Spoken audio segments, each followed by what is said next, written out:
Hey, what's up YouTube? It's 05 Neon SRT4. So right now took out the screws here. There's two there. They're freaking, believe it, 9mm, and I pried it so I can change this one. It's actually underneath. And you can't see it there. So I can change that out. So this is the LED bulb. It's different from the last ones, but it does the job.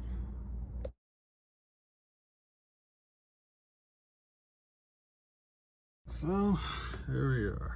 It works.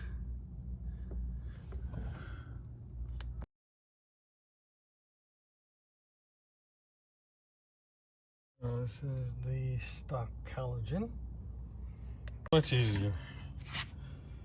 I didn't have to take the cover off.